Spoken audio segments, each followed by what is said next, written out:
My name is Sarah Lawrence, and I used to take the 7:45 a.m. train from Oakwood Station to downtown every morning. My daily commute was uneventful until I noticed the man in the gray suit. He was always there, sitting in the same seat, staring out the window. He never talked to anyone, never even looked up from the window. It wasn't until later that I realized he never seemed to blink, never shifted in his seat, never acknowledged anyone or anything around him. At first, I thought nothing of it. After all, public transportation in a big city like ours is full of peculiar characters. But there was something different about him, something unsettling. One morning, the train was particularly crowded, and I ended up standing right next to his seat. I glanced down at him, expecting to meet his eyes, but they remained fixed on the passing scenery. I pulled out my phone and took a quick selfie, capturing the chaos of the morning rush. Later, when I looked at the picture, I noticed something odd. He wasn't in it. The seat was empty, as if he wasn't there at all. I scrolled through my photos, zooming in and out, but it was clear as day. He was missing. A chill ran down my spine, but I shrugged it off. Maybe it was a trick of the light or a glitch in my phone. Yet, the next day, I decided to test it again. This time, I turned the camera directly at him and snapped a photo. When I checked it, he was missing again. The seat was empty, just like before. My curiosity turned to an ease. I began watching him more closely. His presence, or rather, his absence, became a puzzle I felt compelled to solve. Each morning, he was there, but always ghostly absent in every reflection and photo. I started asking my fellow commuters about him, but no one seemed to notice or care. He was invisible to them, just another part of the daily grind. Determined to understand, I spent my evenings researching. I scoured old news articles, online forums, and social media groups about strange occurrences on our train line. That's when I stumbled upon a story from 10 years ago. There had been a train accident on our route, a derailment caused by faulty tracks. Several people had died, including a man named Michael Hayes. The description matched the silent commuter perfectly. Gray suit, brown hair, piercing blue eyes. My heart raced as I pieced it together. Michael Hayes was the man on the train. How could he be there day after day when he had died years ago? The next morning, I sat directly across from him, trying to muster the courage to speak. "Michael," I whispered, feeling foolish. His eyes didn't move, but I sensed a flicker of recognition. The air around me grew cold, and I felt a strange pressure on my chest. Panic set in, and I got off at the next stop, gasping for breath. Over the next few days, my life turned into a series of eerie events. I would catch glimpses of Michael's reflection in mirrors, windows, even puddles. Objects in my apartment moved on their own. Lights flickered, and the temperature dropped inexplicably. I felt watched, haunted by his presence. Desperate for answers, I visited the city archives, hoping to find more about Michael Hayes. What I found was heartbreaking. Michael had been a young lawyer, commuting every day to support his family. On the day of the accident, he was running late, something that rarely happened. Witnesses said he had been unusually quiet, as if sensing something was wrong. I also discovered that his death was shrouded in controversy. The train company had cut corners on maintenance to save costs, leading to the tragic accident. The victims' families had fought for justice, but the company's powerful lawyers had buried the case, leaving many questions unanswered. I knew what I had to do. To put Michael's spirit to rest, I needed to uncover the full truth and bring it to light. With a sense of purpose, I started gathering evidence, interviewing survivors and family members. I documented everything meticulously, piecing together the negligence and cover-up. One night, as I was compiling my findings, my apartment turned icy cold. The lights flickered, and I heard a faint whisper. "Thank you." It was Michael. His presence, though chilling, felt less malevolent. I was on the right track. With my research complete, I approached a journalist known for tackling tough cases. Together, we published an exposé on the accident and the subsequent cover-up. The article caused an uproar, prompting a reopened investigation and renewed legal battles. The train company was forced to compensate the victims' families and make long overdue safety improvements. The morning after the article was published, I took the 7:45 a.m. train as usual. Michael was there, but something was different. He looked at me directly, his eyes full of gratitude. For the first time, he smiled. As the train pulled into the station, I felt a sense of peace. When I glanced back at his seat, it was empty. He was gone, finally at rest. Life returned to normal, but I was forever changed. I had uncovered a tragic story and helped a lost soul find peace. Every morning, I took the train, feeling a connection to Michael and the many lives touched by that fateful accident. The silent commuter had taught me the importance of truth, justice, and the power of a single voice to make a difference. Even now, I occasionally catch a glimpse of a gray suit in a reflection or feel a chill in the air. I like to think it's Michael, watching over me, reminding me of our journey together. The silent commuter is no longer a mystery but a part of my story. A story of uncovering the truth and finding peace in the face of haunting shadows.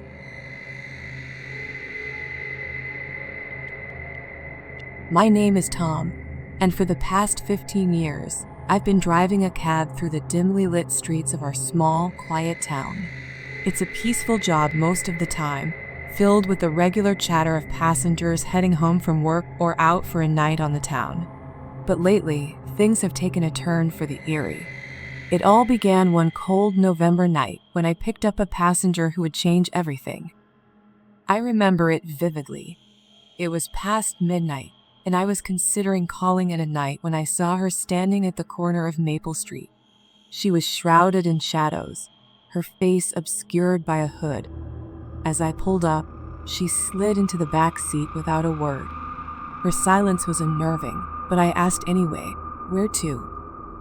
She handed me a slip of paper with an address scrawled in an unsteady hand.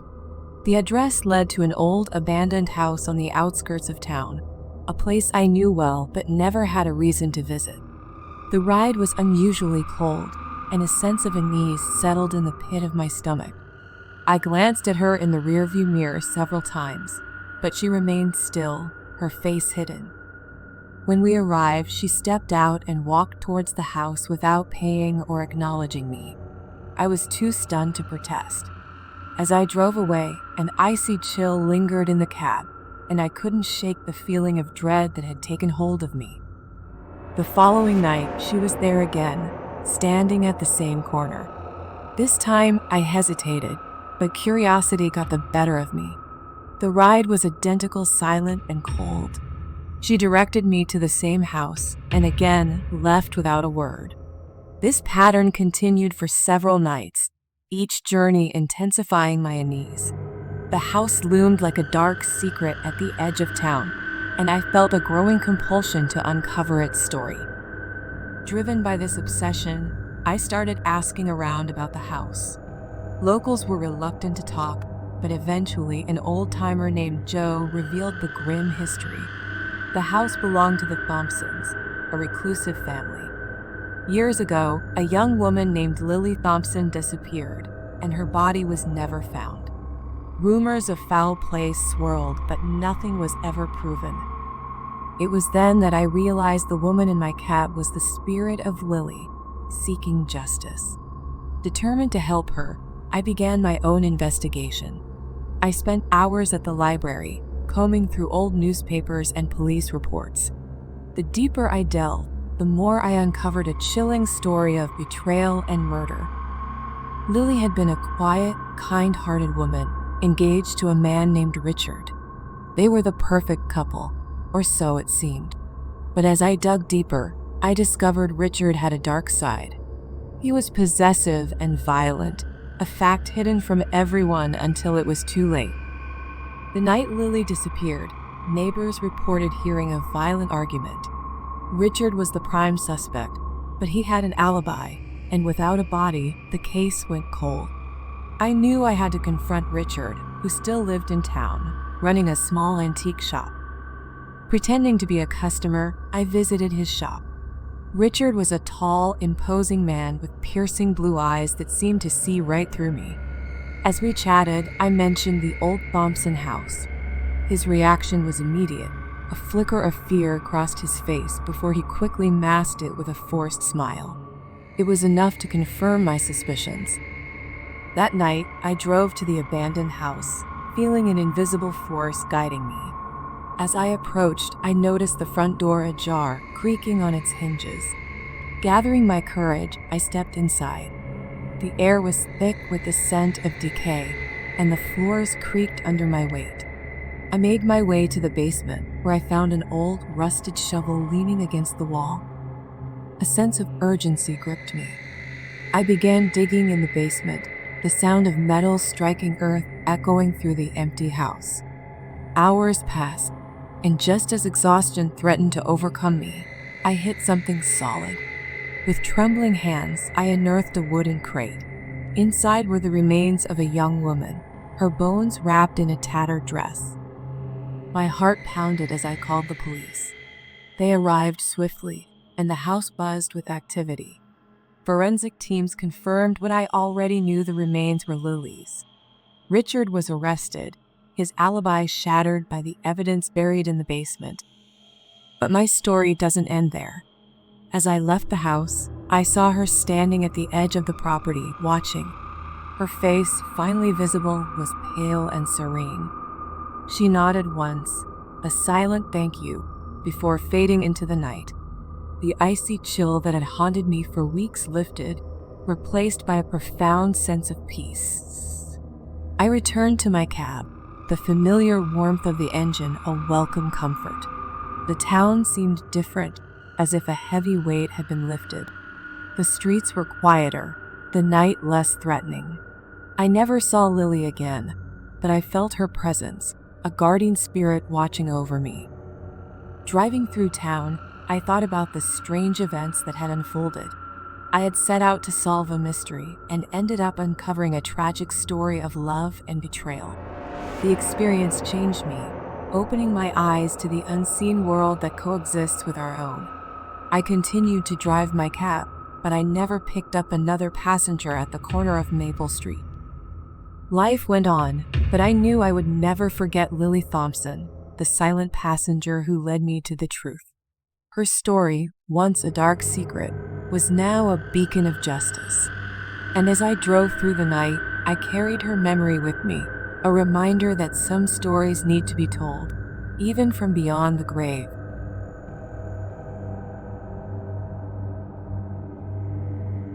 My name is Cynthia, and I've been a rideshare driver for about 5 years now. It's not the most glamorous job, but it pays the bills and allows me to interact with all sorts of people. However, lately, my night shifts have taken a dark turn, one that haunts me every time I get behind the wheel.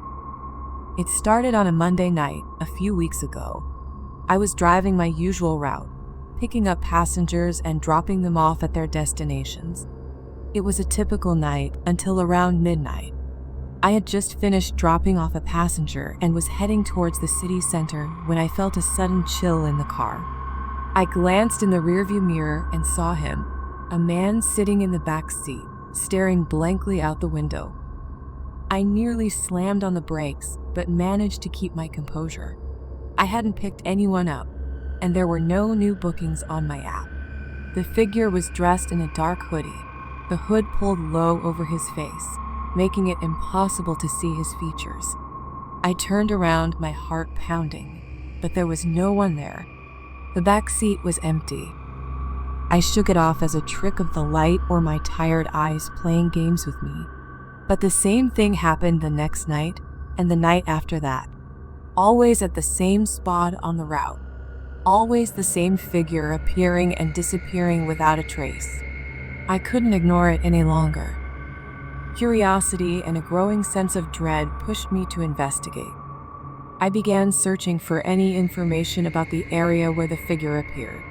It didn't take long before I stumbled upon a series of old news articles about mysterious disappearances along that very route. The stories were chilling. Young men and women, last seen getting into a car, vanishing without a trace. The police had no leads, and the cases went cold. As I dug deeper, I found a disturbing pattern. All the disappearances occurred around midnight, and all the victims were last seen on the same stretch of road where my phantom passenger appeared. My blood ran cold as I realized I might be dealing with the ghost of one of those victims. Determined to learn more, I visited the local library, scouring through old newspapers and records. I found mention of a suspected serial killer who had used the route to dispose of bodies. The killer was never caught, and the victims were never found. It was as if they had vanished into thin air. One name stood out among the victims: David Harris. He was the last person to disappear before the sightings stopped. His photo in the newspaper sent shivers down my spine. It was the same man who appeared in my rearview mirror. That night, I drove the route again, hoping to make contact. As expected, the figure appeared at the usual spot. This time, I pulled over, my hands trembling. "David?" I called out, my voice shaky. "Is that you?" The figure remained silent, staring blankly out the window. But as I watched, something changed. His form flickered, and for a brief moment, I saw his face clearly pale, eyes filled with a silent plea for help. Then, just as quickly, he vanished. I knew what I had to do. David's spirit was trapped, seeking justice for himself and the other victims. I began my own investigation into the disappearances, talking to anyone who might remember something. Most people were reluctant to discuss the dark history, but I managed to piece together enough clues. One name kept coming up in whispers: Jack Sullivan, a local handyman who had a reputation for being a bit odd. He had moved away shortly after David's disappearance, leaving behind a trail of rumors and suspicion. I tracked him down to a small town a few hours away. Posing as a potential client, I met Jack in his workshop. He was a burly man with a cold, calculating gaze. As we talked, I could feel the air grow heavy with tension. I mentioned David Harris, and his reaction was immediate, a flicker of recognition, quickly masked by indifference. That night, I returned to the route, hoping David's spirit would guide me. The figure appeared again, but this time there was a palpable sense of urgency. I followed the route, my heart pounding, until I reached an old, abandoned cabin deep in the woods. Inside, the air was thick with decay and the remnants of a dark past. I found a hidden basement, and my stomach churned as I uncovered makeshift graves, each marked with a crude wooden cross. Among them was a fresh, unmarked grave. I called the police, and an investigation ensued. The remains of multiple victims were exhumed, including David's. Jack Sullivan was arrested, and the truth about his gruesome past came to light. He had lured his victims with the promise of a ride, only to lead them to their deaths. With Jack behind bars, the spirits of his victims could finally find peace. The sightings in my rearview mirror stopped, and the chill in the air was replaced by a sense of calm. But the experience left me forever changed. I still drive my route, but I no longer work the night shifts. The memories of those silent rides haunt me, a reminder of the darkness that lurks beneath the surface of our everyday lives. David's spirit had sought me out to bring justice, and in doing so had given voice to the forgotten victims. The silent ride had ended, but its echoes remained, a testament to the power of the past and the resilience of the human spirit. As I drive through the streets of my town, I carry with me the memory of David Harris and the silent plea for justice that had once filled my rearview mirror. In the days following Jack's arrest, I couldn't shake the feeling that something was still off. The town's atmosphere seemed lighter, but I felt a lingering darkness. I was still haunted by the thought of how many others might be out there, victims whose stories remained untold. I decided to take a break from driving to clear my head. One afternoon, while going through the box of old news clippings and notes I had gathered, I found something I had overlooked before: a small article about a young woman named Emily who had disappeared a year before David. Her case had been overshadowed by the others, but there were striking similarities. She was last seen in the same area around the same time. Driven by a newfound sense of purpose, I reached out to Emily's family. Her parents were heartbroken, still clinging to the hope that she might be alive. I shared my story with them, and they agreed to help me investigate further. We discovered that Emily had been friends with David. They both frequented a local coffee shop where they often met. I visited the shop, hoping to find someone who remembered them. The barista, a young woman named Lisa, recalled seeing them together and mentioned something that caught my attention. She said they had been talking about meeting someone who claimed to have information about a job opportunity, someone named Jack. My heart sank as I realized that Jack had been targeting people through this coffee shop, using it as his hunting ground. I shared this with the police, and they expanded their investigation. They found evidence linking Jack to multiple other disappearances, confirming he had been operating for years without suspicion. The media frenzy that followed brought a mix of relief and sorrow to the town. Families of the victims finally had closure, but the weight of their loss was palpable. As the dust settled, I found myself back on the road, but with a different purpose. I started volunteering for a local hotline, helping to raise awareness about safety and offering rides to those who felt unsafe. The experience had changed me in ways I couldn't fully understand.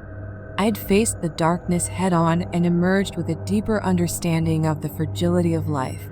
I still think about David, Emily, and the others who had suffered at the hands of a monster. Their memories fuel my drive to ensure that such a tragedy never happens again. Even now, as I drive through the quiet streets, I occasionally glance in the rearview mirror, half expecting to see a familiar figure. But all I see is my own reflection, a constant reminder of the journey I've been through. The silent ride is over, but its impact will stay with me forever, a testament to the power of truth and the resilience of the human spirit. If you want to see more horror stories, please like the video, share your thoughts, and subscribe to our channel. Stay with us, thank you, and see you in the next videos.